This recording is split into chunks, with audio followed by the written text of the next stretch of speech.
देखते हैं, हम पहले संशोधन की तरफ चलते हैं। पहला संशोधन क्या था, इसके अंदर कौन कौन सी बातें थी और ये कब लागू हुआ, मतलब लागू का मतलब है कि ये कब हुआ और किसने किया, उस समय राष्ट्रपति कौन था, प्रधानमंत्री कौन था।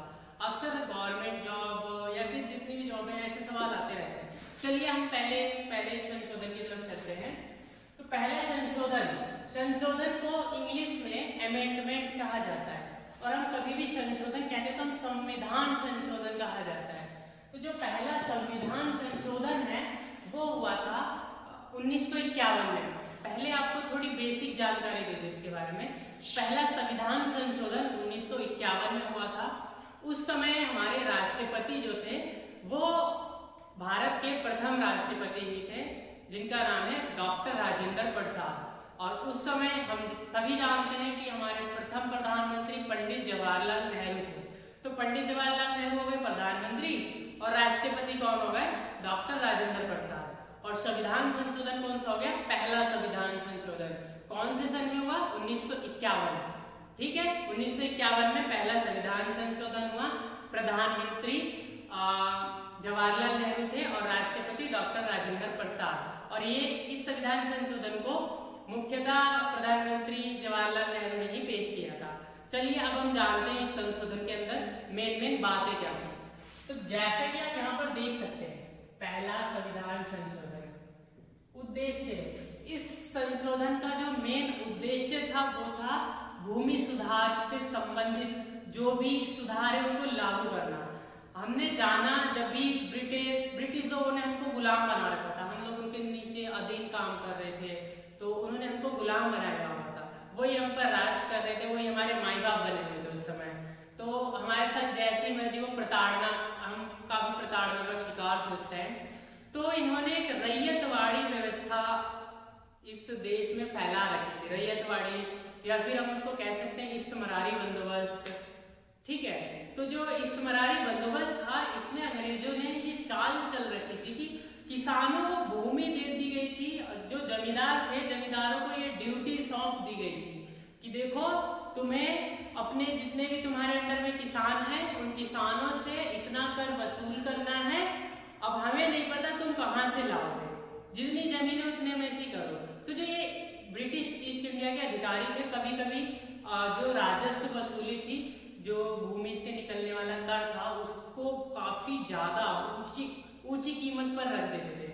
जमींदार को कहते थे कि हमको इतना चाहिए। मान लीजिए एक किसान केवल और केवल 10 रुपए का, फॉर एग्जाम्पल 10 रुपए का अनाज उगाता है और उस 10 रुपए में से वो 9 रुपए का अनाज जमींदार को दे देता है, 1 रुपए का अनाज उसके पास बचेगा और वो 9 रुपए का अनाज जो है वो ब्रिटिश ईस्ट इंडिया मांग लेती थी। और मान लीजिए कभी कभी ऐसा भी होता था कि ब्रिटिश ईस्ट इंडिया के जो अधिकारी थे इन्होंने किसान 10 रुपए का अनाज उगा रहा है, लेकिन जो अंग्रेज अधिकारी हैं वो लोग 20 रुपए कीमत रख देते थे कि 20 रुपए तक का हमें अनाज चाहिए, चाहे तुम कैसे भी लाओ, चाहे अपना पेट काट के लाओ, कैसे भी दो, हमें चाहिए। तो एक तरह से ये व्यवस्था थी रैयतवाड़ी व्यवस्था या फिर हम कह सकते हैं इस्तेमारी बंदोबस्त। तो इसके अंतर्गत जमींदारों को जमीन दी जाती थी कि तुम्हें इतनी जमीन से, इतने जमीन के अंडर में जितने भी किसान लोग आ रहे हैं उन किसानों से इतना राजस्व वसूली करना है और एक निश्चित तिथि पर हमें देना है। ना देने की स्थिति में उनकी जमींदारी नीलाम कर दी जाती थी। तो ये सब मैंने आपको समझा दिया इस्तेमारी बंदोबस्त। तो हम सब देख सकते हैं यार कितना मतलब गलत हो रहा था ना उस टाइम। तो जब हम लोग आजाद हो चुके हैं तो जरूरी है कि जब हम आजाद हो चुके हैं, शासन व्यवस्था हमारे हाथ में, हम कुछ भी कर सकते हैं। यानी हमारे जो नेता थे, संविधान निर्माता थे, तो उन्होंने सबसे पहले फोकस इस बात पर किया कि ये जो सबसे पहले बेकार चीज है, ये इस्तेमारी बंदोबस्त नाम की घटिया जो व्यवस्था है इसको खत्म किया जाए। तो पहला संविधान संशोधन किया गया 1951 में और ये बोला गया अब से इस्तेमारी बंदोबस्त को खत्म किया जाए, क्योंकि ये ब्रिटिश ईस्ट इंडिया के द्वारा लाई गई बेकार से बेकार राजस्व प्रणाली है। अब क्या होगा, जो किसान उगाएंगे उसमें से वो अपना हक पाएंगे, वो उनका पोटेंशियल होगा। ओके, तो चलिए हमने इतना जान लिया इस्तेमारी बंदोबस्त था क्या, यानी कि भूमि से संबंधित राजस्व था। तो इसका उद्देश्य इसीलिए रखा गया पहले संविधान संशोधन का, भूमि में सुधार करना, भूमि संबंधित सुधारों को लागू करना। अब इसके बाद क्या होता है,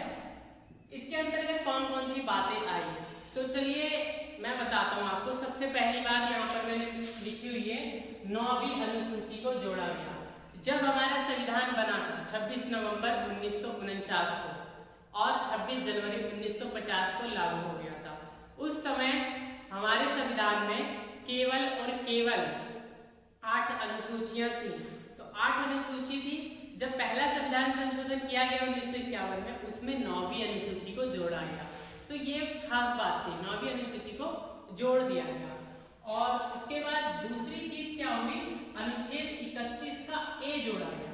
अनुच्छेद 31 का ए क्या था कि मैंने अभी कुछ देर पहले बताया, जमींदारी व्यवस्था, वो इस्तमरारी बंदोबस्त, ये कितनी बेकार व्यवस्था थी। तो जो अनुच्छेद 31 ए था, ये इस बात को संवैधानिक मान्यता दी गई कि जमींदारी व्यवस्था को खत्म कर दिया जाए।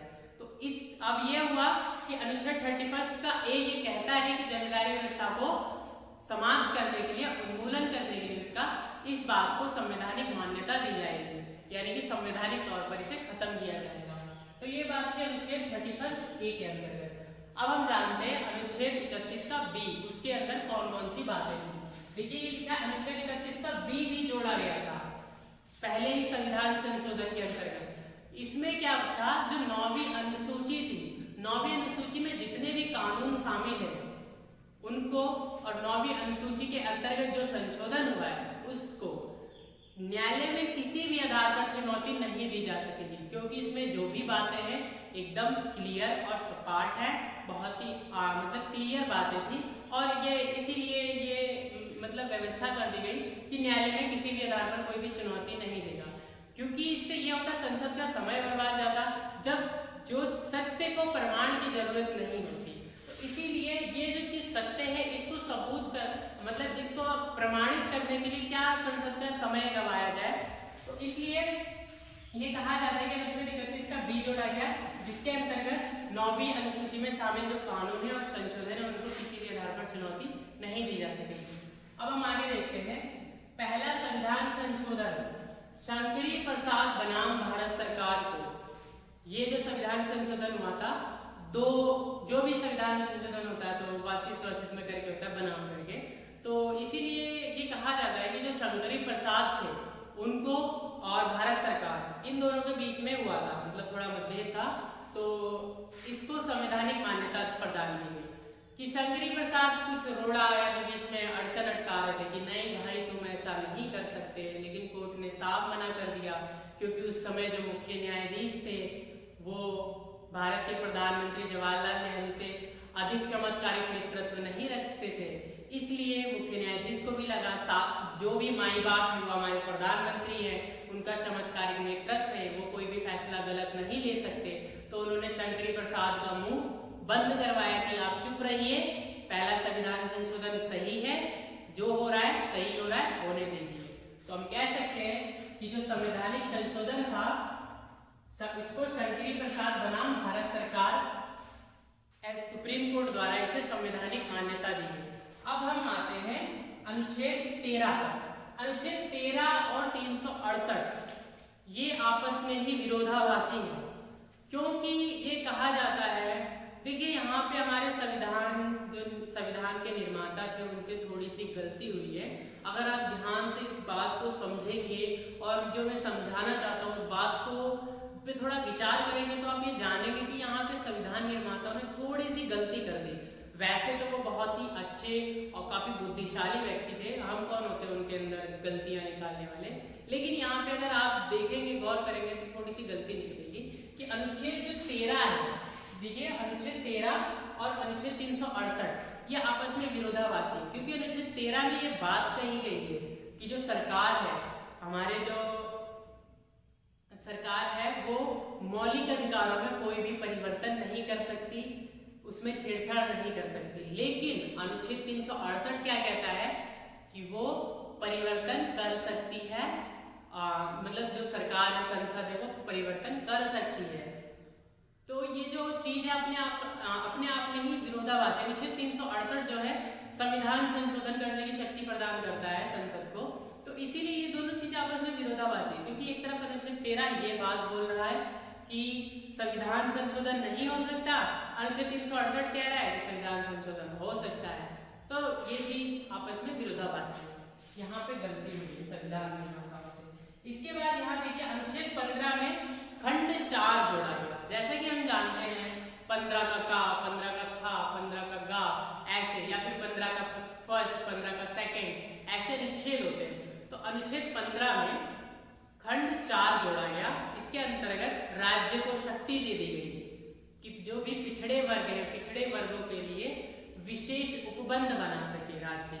तो ये सारी बातें थी पहले संविधान संशोधन के अंतर्गत। तो एक बार मैं ये सारा रिपीट कर दूं शॉर्ट में, ताकि आपका दोबारा से रिवीजन हो जाए। आप देख सकते हैं मैंने बताया पहला संविधान संशोधन, पहले संविधान संशोधन को इंग्लिश में अमेंडमेंट कहा जाता है। इस संशोधन का उद्देश्य क्या था? भूमि संबंधी सुधार को लागू करना। 9वीं अनुसूची को जोड़ा गया इसके अंतर्गत। 9वीं अनुसूची का जो भी है इसको जोड़ा गया। इससे पहले 8 अनुसूची थी। अनुच्छेद 31 का ए जोड़ा गया, जमींदारी प्रथा को समाप्त कर दिया गया। अब कोई भी अंग्रेज मतलब अपनी मर्जी से किसानों से कर नहीं लेगा। अनुच्छेद 31 का बी जोड़ा गया। 9वीं अनुसूची में जितने भी कानून शामिल हैं, जितने भी संशोधन शामिल हैं, उनको किसी भी आधार पर न्यायालय में चुनौती नहीं दी जा सकेगी। इसके बाद पहला संविधान संशोधन को शंकरी प्रसाद बनाम भारत सरकार, इसको सुप्रीम कोर्ट द्वारा संवैधानिक मान्यता दी गई। इसके बाद हम आते हैं अनुच्छेद 13 और 368 जो आपस में विरोधाभासी था। अनुच्छेद 13 ये कहता है कि जो संसद है संविधान के मूलभूत ढांचे में कोई परिवर्तन नहीं कर सकती, लेकिन अनुच्छेद 368 क्या कहता है कि संसद संविधान के मूलभूत ढांचे में या कुछ भी हो परिवर्तन कर सकती है। ये बात पहले की है, वर्तमान समय में लागू नहीं है। इसीलिए पहले जो संपत्ति का अधिकार था उसमें छेड़छाड़ करके उसको कानूनी अधिकार बना दिया गया। ये छेड़छाड़ तभी हुई थी जब ये अनुच्छेद 368 छेड़छाड़ करता था। और इसके बाद क्या था, अनुच्छेद 15 में खंड 4 जोड़ा गया, जिसके अंतर्गत राज्य जो है पिछड़े वर्गों के लिए विशेष उपबंध बना सकता है, उनकी रक्षा के लिए कुछ कर सकता है जो दबे पिछड़े लोग। तो मैं उम्मीद करता हूँ, आशा करता हूँ आपको ये सारे जो अमेंडमेंट के अंदर, पहले अमेंडमेंट के अंदर, पहले संविधान संशोधन के अंदर बातें हैं वो समझ में आई होंगी। यदि कोई भी त्रुटि रही हो तो आप कृपया करके कमेंट में मुझे सजेशन दीजिए, सुझाव दीजिए, जिसकी मुझे सख्त आवश्यकता है ताकि मैं अपनी वीडियो में सुधार कर सकूं। तो नमस्कार।